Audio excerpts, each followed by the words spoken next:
Hi Aries, welcome to your weekly reading. बहुत बहुत स्वागत है आपका आपकी वीकली रीडिंग में।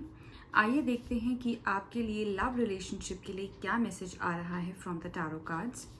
लव रिलेशनशिप के लिए आपके लिए कार्ड आया है 5 ऑफ पेंटिकल्स का। यहाँ पे 5 ऑफ पेंटिकल्स का जो कार्ड है एरीज, वो कहीं ना कहीं ये बता रहा है कि आप अपनी लव और रिलेशनशिप में थोड़े से अपसेट महसूस हो सकते हैं। किसी तरीके की डिसअपॉइंटमेंट आपको हो सकती है। जिस तरीके से आप चीज़ों को चाह रहे थे कि वो वैसा हो, वैसा कहीं ना कहीं होता हुआ नज़र नहीं आ रहा है और उसी वजह से आप थोड़े से अपसेट हैं या डिसअपॉइंटेड हैं। तो यहाँ पे ये 5 ऑफ पेंटिकल्स का जो कार्ड है वो आपको यही सजेस्ट कर रहा है माय डियर एरीज, दैट आपको जो है एक पॉजिटिव आउटलुक की तरफ जाने की ज़रूरत है। एक पॉजिटिव सिचुएशन को देखने की ज़रूरत है। जो भी सिचुएशन अभी आपकी लाइफ में चल रही है और वो किसी ना किसी तरीके से अगर आपके फेवर में नहीं है, तो आप उसमें से कुछ पॉजिटिव चीज़ निकाल के देखिए कि उसमें से क्या अच्छा है और क्या चीज़ ऐसी ख़राब हुई जिसको आप आगे चल के और बेहतर बना सकते हैं। यहाँ पे मैं ये भी देख रही हूँ कि you will get some kind of a support from your partner also. जो भी सिचुएशन है, आप और आपका पार्टनर दोनों ही ऐसी सिचुएशन में नज़र में आ रहे हैं, but the good thing is that both of you are together. If you see this image very clearly, तो यहाँ पे जो है both of them are together. भले ही ये लोग थोड़े से अपसेट हैं, अपसेट एनर्जीज में है, but then still the bond is there, the togetherness is there, and that is what is making them feel good in this relationship. So focus on the positivities of your relationship. How can things किस तरीके से चीज़ें जो हैं सही हो सकती हैं, आप उसको बेटर बना सकते हो। जो चीज़ें काम नहीं कर रही हैं उन पे आप किस तरीके से काम कर सकते हो। इस वीक में आपको उस पे ज़्यादा फोकस करने की ज़रूरत है। आगे अगर हम चले बात करें आपके करियर के बारे में, तो उसके लिए कार्ड आया है नेव ऑफ कप्स, या फिर हम इसको पेज ऑफ कप्स भी बोलते हैं। तो यहाँ पे बहुत अच्छी एनर्जीज आपके लिए यहाँ पे आई हुई हैं एरीज, जो कहीं ना कहीं ये मैसेज दे रहा है कि आप अपने करियर में कुछ एक काफ़ी क्रिएटिव रहेंगे इस अपकमिंग वीक में। आपके पास न्यू आइडियाज़ आ सकते हैं, आपके पास किसी तरीके की क्रिएटिव प्रोजेक्ट के साथ आप जा सकते हैं, किसी क्रिएटिव पर्सन से भी आप डील कर सकते हैं, जो कि आपको आपके करियर में काफ़ी ज़्यादा एडवांटेज देगा। ये जो एनर्जी है पेज ऑफ कप्स की, काफ़ी रॉ एनर्जी है।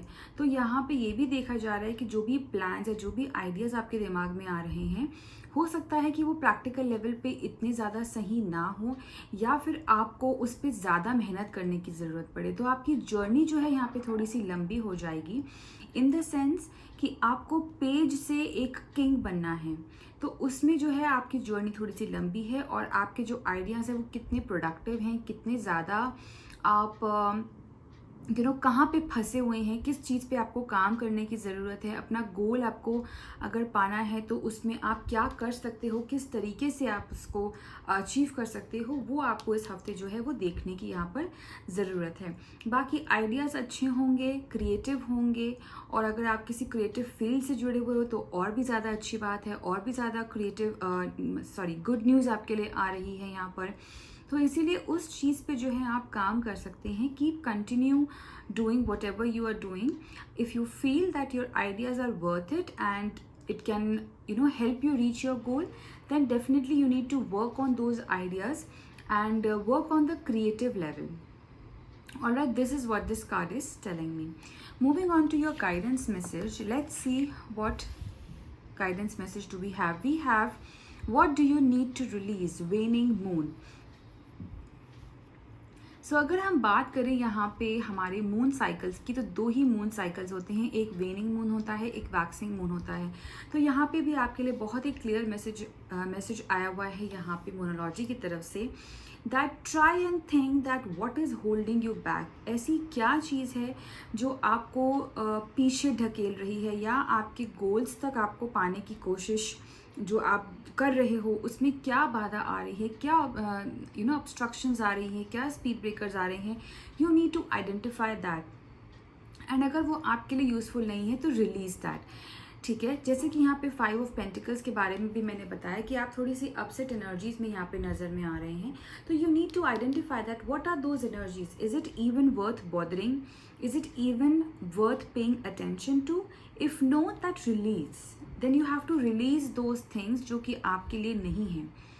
ठीक है, take whatever you feel कि मुझे इस पे काम करना चाहिए, या अगर मैं इस पे काम करता हूँ या काम करती हूँ तो मुझको आगे प्रोग्रेस मिलेगी या मैं अपना गोल अचीव कर सकता हूँ. So take that whatever you feel is good for you. And यहाँ पे भी क्रिएटिविटी पे आप काम कर रहे हैं. You have a long journey to be king. All right, first आप पेज पे हैं, देन आप नाइट पे जाएंगे, देन आप क्वीन पे जाएंगे, and then finally you will be king of cups. तो अपनी क्रिएटिविटी पे आपको क्या काम करने की ज़रूरत है, किस तरीके से ऑब्स्ट्रक्शन अगर कोई आ रही है, so how you can identify that and negate whatever is not necessary. So that is what this guidance card is telling you, that release what is not necessary, identify what is, something which is bothering you, and work towards it. All right. सो या Aries, यही readings आपके लिए आ रही हैं. I hope you have resonated with it and I wish you a very very good week ahead. Also अभी तक अगर आपने मेरा ये चैनल सब्सक्राइब नहीं किया है तो I suggest you please do subscribe to this channel. Hit the button like and comment down below and let me know how did you find this reading and whether or not it resonated with you. All right, dear Aries, till then, bye bye, take care and God bless.